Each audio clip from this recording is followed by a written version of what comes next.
Good morning students, Hindi class में आप सबका स्वागत है। आज हम स्टूडेंट्स ग्रामर का व्याकरण का नया पाठ प्रारंभ करने जा रहे हैं और वो पाठ है उपसर्ग और प्रत्यय। स्टूडेंट्स, उपसर्ग और प्रत्यय पहले मैं आपको समझा चुकी हूँ, लेकिन काफ़ी स्टूडेंट्स कह रहे थे कि मैडम उपसर्ग और प्रत्यय हमें दोबारा समझा दीजिए, तो मैं एक बार फिर आपको ये पाठ समझा देती हूँ। सबसे पहले उपसर्ग और प्रत्यय में हम पढ़ते हैं उपसर्ग। सबसे पहले उपसर्ग का अर्थ। उप का अर्थ होता है समीप, पास या निकट, और सर्ग का अर्थ होता है सृष्टि करना, बनाना। तो उप का अर्थ हुआ पास और सर्ग का अर्थ हो गया सृष्टि करना। तो उपसर्ग क्या हुए?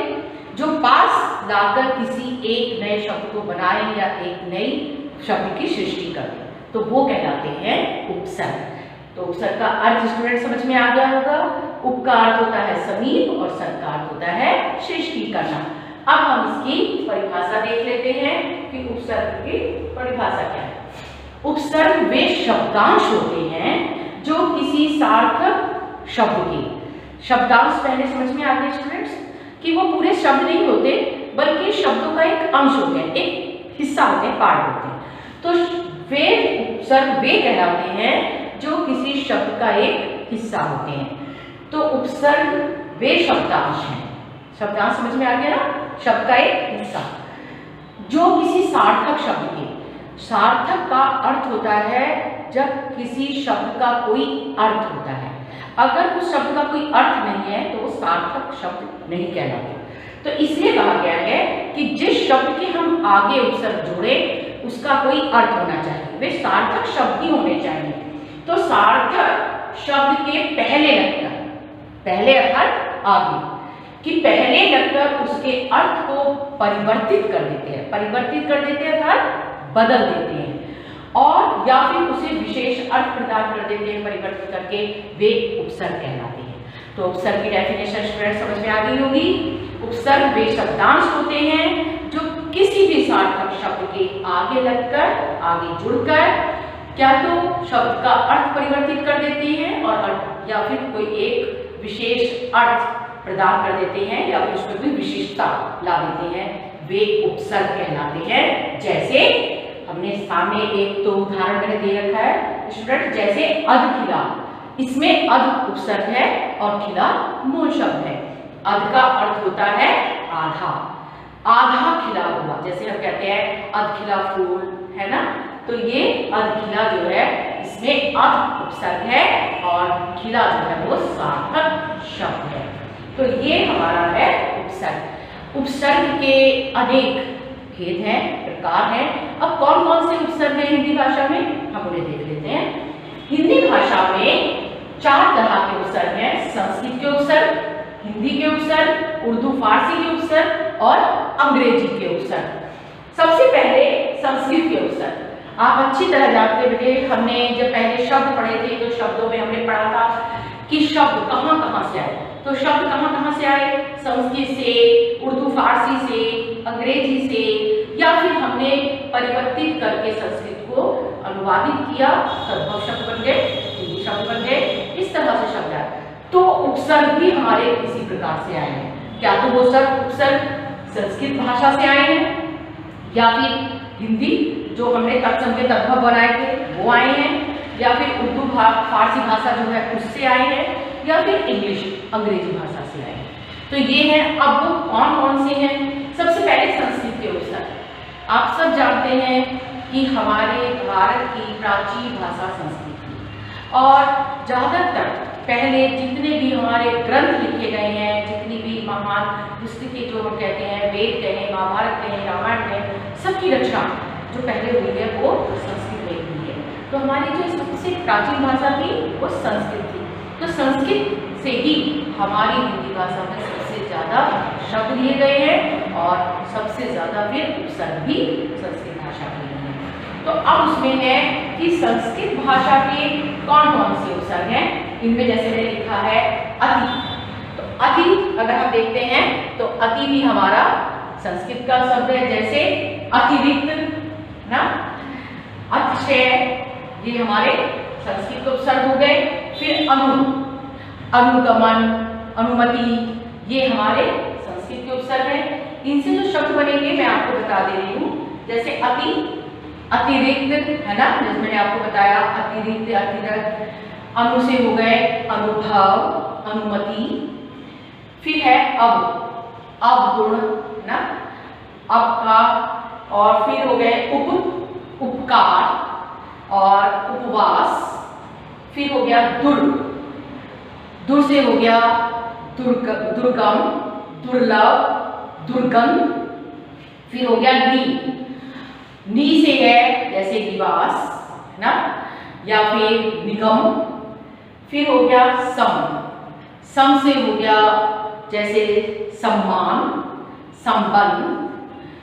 फिर है परि, जैसे परि से पर्यावरण या फिर परिक्रमा, ये हमारे संस्कृत के उपसर्ग हैं। फिर है सु से हो गया सुपुत्र, सुसंगति, है ना, ये है हमारे संस्कृत के उपसर्ग। और भी है इसमें, अगर हम देखें तो बहुत सारे आपको और मिल जाएंगे, कुछ है मैंने वो आपको बता दिए हैं। लेकिन ऐसा नहीं है कि ये ही है संस्कृत के, अगर हम कहें तो हमारे और भी बहुत सारे हैं। जैसे मान लीजिए अगर हम आ कहें तो आ से भी है आधर, अज्ञान, अनाथ, अकाल। अति से है अत्याचार, अत्यधिक, अतिरिक्त, अत्यंत। फिर हमारा जैसे आ जाता है अनुचर, अनुकूल, अनुसार, अनुमान, अनुमति। फिर हमारा आ जाता है उप, तो उप से हमारे हो जाते हैं उपनाम, वाक्य, उपदेश, उपवन, उपकार। फिर हमारा जैसे मैंने कहा दुर्गम, दुर्जन, दुराचार, दुर्घटना। अगर इसमें कहें तो अभी भी होता है अभिनय, अभिप्राय, अभियुक्त, अभियोग। फिर है नी से है निपुण और निवास, नियुक्त, नियम। फिर हमारा आ जाता है निर से है निर्गुण, निराकार, निर्माण, निर्धन। उसके बाद फिर हमारा आ जाता है जैसे इसमें निस का होता है निसंतान, निश्चल, निश्चेत, निश्चय। परा भी हमारा संस्कृत का ही है।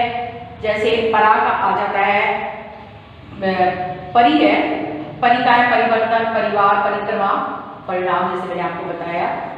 परा से है पराक्रम, पराधीन, पराजय, परामर्श। अगर हम कहें तो प्रतिक्रिया, प्रतिशोध, प्रतिदिन, प्रतिकूल। सम से आ जाते हैं सम के हैं सम्मान, संपूर्ण, जैसे मैंने बताया संवाद। फिर सुपुत्र, सुगम, सुयोग या फिर सुपात्र। तो ये हमारे सारे संस्कृत के उपसर्ग हैं। अब हमारे आ जाते हैं हिंदी के उपसर्ग। हिंदी के भी अनेक उपसर्ग हैं, जैसे आ, अन, अध, उन, दू, पर, भर, सा, त्रि, चौ और बिन। अब इनसे हमारे कौन कौन से शब्द बनते हैं वो हम देख लेते हैं। जैसे आ से अमर, है ना, आ से अमर, अजर, ये हमारे हिंदी के शब्द हैं। फिर है अनबन, है ना, अनजान, या फिर जैसे हम कह सकते हैं अनसुनी। अध से एक तो हमने लिखा ही हुआ है, जैसे अधखिला, अधसुनी, अधकही। फिर हमारा आ जाता है उन। आपने देखा कि हमारी हिंदी की जितनी भी गिनती है तो वो जब हम 50 है या फिर 60 है, कोई ऐसे आते हैं तो या 40 है, उनसे पहले उन आता है, 20 है। तो इनसे जो 20 में एक कम, 30 में एक कम, 40 में एक कम, ऐसी जो गिनती होती है उनके आगे उन लगता है। उनका अर्थ होता है कम, एक कम। तो जैसे 49, है ना, 59, 29। तो ये उन जो है इससे भी हमारे हिंदी भाषा के कितने सारे शब्द हैं। फिर है दू जो है वो भी हमारा हिंदी का उपसर्ग है। दू से भी हम देखते हैं कितने सारे दुखद, है ना, और दुखद, दुबला और दुलारा, इतने सारे शब्द बन जाते हैं। पर भी हमारा हिंदी का है। जैसे पर से हमारा बन जाता है परदेश, परलोक, है ना। और फिर हमारे आ जाते हैं भर। भर से हमारे बन जाते हैं भरपेट, भरसक ना। फिर आ जाता है सा। सा भी उपसर्ग है हमारा हिंदी भाषा का। इससे भी हम देखते हैं कितने सारे बनते हैं। जैसे सा से हमारे बन जाते हैं सानंद, या फिर और भी हम इसमें देखते हैं सा के जो उपसर्ग हैं उनमें सहमति और सहचर। फिर आ जाता है त्रि, त्रिफला, त्रिभुज, त्रिकोण। फिर आ जाता है चौ। ये क्या है? त्रि चौ हम जानते हैं 3 4 गिनतियों में है, तो 3 वाली गिनती में त्रि आ जाता है, 4 वाली गिनती में चौ आ जाता है। तो चौ से चौमासा, है ना, चौराहा। ये फिर आ जाता है बिन, बिन बुलाया, है ना, बिन बिन बुलाया। फिर यह बिन ब्याया। तो ये आ जाते हैं हमारे बिन। तो ये हमारे हिंदी के उपसर्ग। आ से जैसे मैंने बताया अमर ना, अजर। फिर अद से मैंने बताया अनसुनी, अनकही। अद से अधखिला, है ना, अधपका। उन से 59 29 आदि। दू से दुबला, दुलारा। पर से परलोक, परगम। भर से भरपेट, भरसक। सा से सानंद। और भी अगर हम देखेंगे तो बहुत सारे हमें मिल जाते हैं। जैसे सा से जिनके आगे साविनय, है ना, सादर। त्रि से त्रिभुज, त्रिकोण, है ना, त्रिकोण, त्रिफला और त्रिभुज। चौ से चौराहा, चौमासा। फिर आ जाता है बिन, बिन ब्याया, बिन बुलाया। ये है हमारे हिंदी के उपसर्ग। अब हमारे आ जाते हैं उर्दू फारसी के उपसर्ग। हम जानते हैं उर्दू फारसी भाषा के शब्द भी हमारी हिंदी भाषा में प्रयोग हो रहे हैं। इनको तो बेटे आपको समझ में आ गया होगा। ये संस्कृत के उपसर्ग जो है, संस्कृत तत्सम शब्द होते हैं और हिंदी के जो है वो तद्भव होते हैं। तो जो तत्सम शब्दों को अनुवादित करके हमने हिंदी में प्रयोग किया उन्हें हम तद्भव शब्द कहते हैं। तो ये सारे हमारे तद्भव शब्दों के ही उपसर्ग हैं।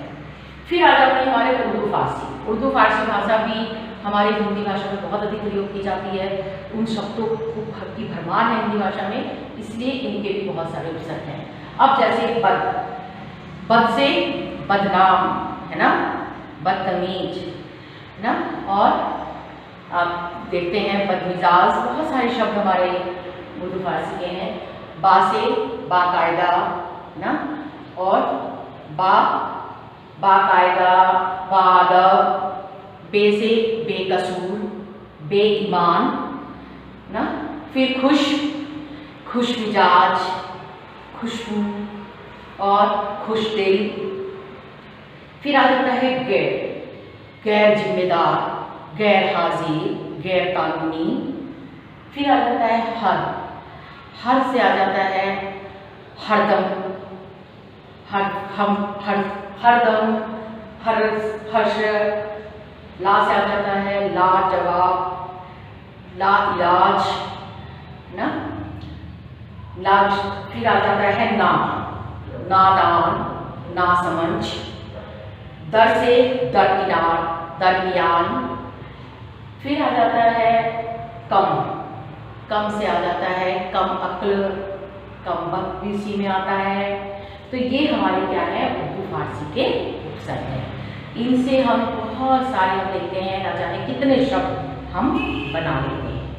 अब आ जाते हैं हमारे अंग्रेजी के उपसर्ग, यानी इंग्लिश भाषा के भी बहुत सारे शब्द हमारे हिंदी भाषा में प्रयोग हो रहे हैं। तो उन शब्दों में जो शब्दांश हैं, जो उपसर्ग प्रयोग हो रहे हैं, वो कौन कौन से हैं? जैसे सब इंस्पेक्टर, ना, या फिर सब इंस्पेक्टर, सब मैनेजर। ऐसे ही assistant, assistant manager, assistant teacher.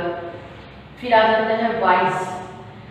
तो वाइस में भी कितने सारे हम कहते हैं, वाइस प्रिंसिपल, है ना, वाइस प्रेसिडेंट। फिर आ जाता है जैसे डिप्टी, डिप्टी में भी आप जानते हैं कितने सारे हैं, डिप्टी इंस्पेक्टर, या फिर हम देखते हैं डिप्टी कलेक्टर, चीफ इंजीनियर, या फिर चीफ क्लर्क, हेड कांस्टेबल, या फिर हेड गर्ल, हेड बॉय, है ना, ये सब आप देखते ही हैं। जनरल सेक्रेटरी, या फिर कितने सारे हम देखते हैं कि जनरल शब्द से भी हमारे बहुत सारे शब्द बन जाते हैं जनरल उपसर्ग से। तो ये सारे हमारे हिंदी भाषा में प्रयोग होने वाले उपसर्ग हैं। तो स्टूडेंट्स आपको समझ में आ गया होगा सबसे पहले उपसर्ग का अर्थ क्या होता है। उसका अर्थ है समीप, सर्ग का अर्थ है सृष्टि करना। फिर इसकी परिभाषा, उपसर्ग वे शब्दांश होते हैं जो किसी भी सार्थक शब्द के आगे लगकर या आगे जुड़कर उसका अर्थ में परिवर्तन कर देते हैं या फिर अर्थ में उस शब्द में विशेषता ला देते हैं। फिर हिंदी भाषा में कितने उपसर्ग प्रयोग हो रहे हैं, बहुत सारे उपसर्ग हैं, लेकिन उनको हमने 4 भाग में बांट दिया है। संस्कृत के उपसर्ग, हिंदी के उपसर्ग, उर्दू फारसी के उपसर्ग और अंग्रेजी के उपसर्ग। संस्कृत के अति, अनु, अब, उप, दुल, नि, सम, परि, सु। अगर देखें तो इससे और भी बहुत ज़्यादा है। ये तो मैंने आपको सिर्फ उदाहरण के लिए लिखे हैं। जब आप अपनी मैं आपको आज जाके नोट्स दूंगी तो उसमें मैं आपको बहुत सारे उसमें शब्द दे दूँगी, शब्दांश दे दूँगी, और साथ में इनसे नए शब्द बनाने की आप कोशिश भी करना, बहुत शब्द आपको मिल जाएंगे।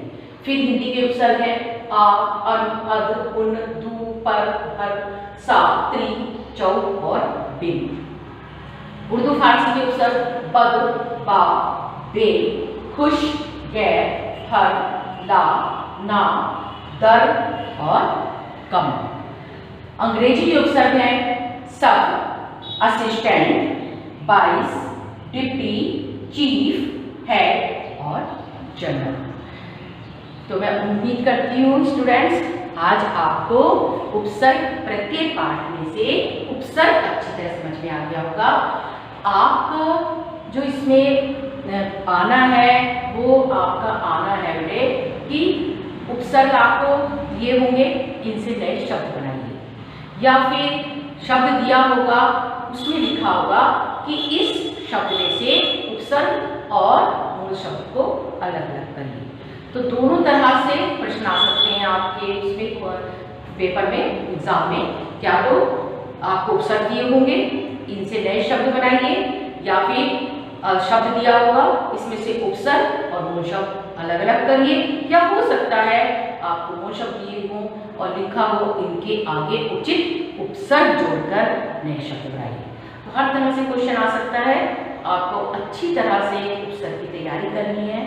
मैं समझती हूँ आज आपको उपसर्ग पाठ अच्छी तरह से समझ में आ गया होगा। अपना काम बेटे समय पर करके साथ साथ चेक कराते रहिए जो भी आपको, क्योंकि अगर आप डेली का डेली वर्क भेजते रहेंगे तो आपके लिए कोई प्रॉब्लम नहीं होगी और टाइम पे आपका काम भी हो जाएगा और चेकिंग भी होती रहेगी। Thank you.